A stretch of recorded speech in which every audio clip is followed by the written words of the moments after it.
Hello and welcome to IABM TV, coming to you from CABSAT in Dubai. Right now I'm delighted to be joined by Jonathan Smith from Net Insight. Jonathan, welcome.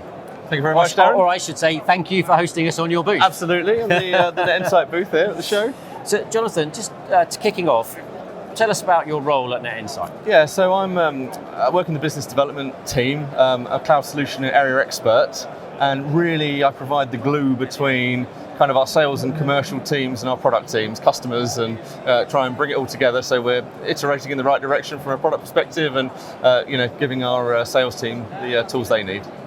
And in terms of cloud solutions, where does Net Insight fit in that space, and what solutions do you offer? Yeah, so we're really focused in the cloud on orchestration and kind of fleet management of appliances for live video distribution. So an overarch, if you are, to look after all these important signals that are transiting across internet connectivity and stuff like that.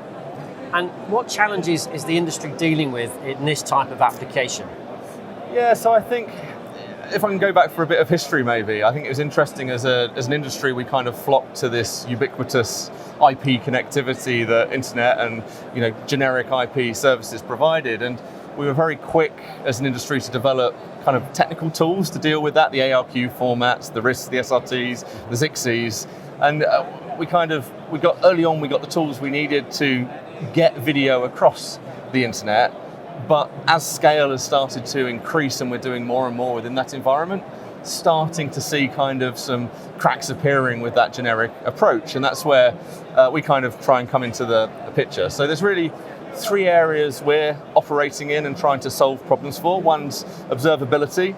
So if you kind of think as a business, you've got an important bit of media live signal and throwing it up into the internet and hoping it gets spat out the other end, okay, is a little bit of a dangerous proposition. So we're trying to look at that and make sure that we're monitoring correctly, we're breaking down the network into manageable segments to deal with that well.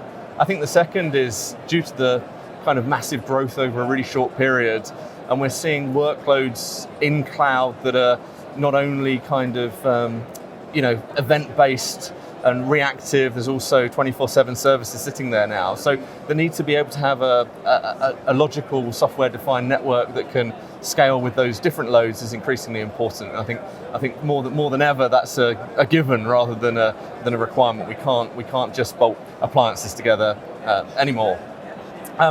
The last is kind of reliability and security. And I mean that it's always should be front and center, and we've engineered our way through kind of hardening the transport video, but more often than not now we're seeing the need to secure the demarcation points between different network segments, but also different businesses. And I think it's been quite interesting with SIMPTE releasing the recommended practice 2129 that defines how we deal with what they call trust boundaries. Anywhere we have to interact with a different entity, we should be doing that in a secure way. And of course, in the internet, in an open network, that's even more important, than it's ever been. Sure.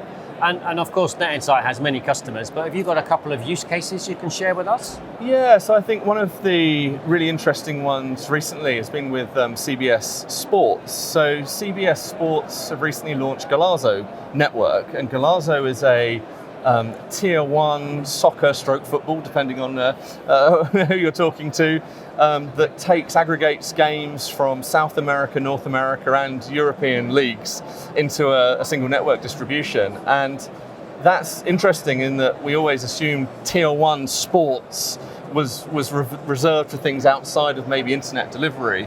But kind of CBS Sports have turned up and said, no, we're doing this across 5 AWS regions, a completely globally distributed environment. And Net Insight and Nimbra Edge, we're looking after all of the routing that surrounds the playout systems, the captioning systems, the clipping systems to bolt that network together.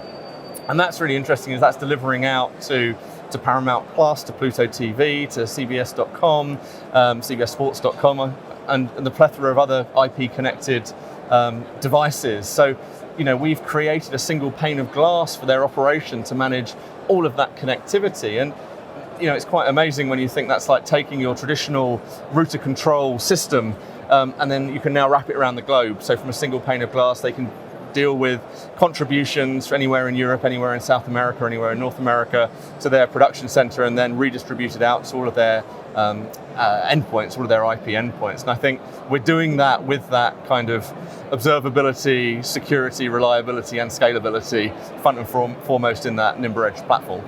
Perfect. Well, Jonathan, it's been a pleasure talking to you. Thank you so much for your time. Thank you, Darren.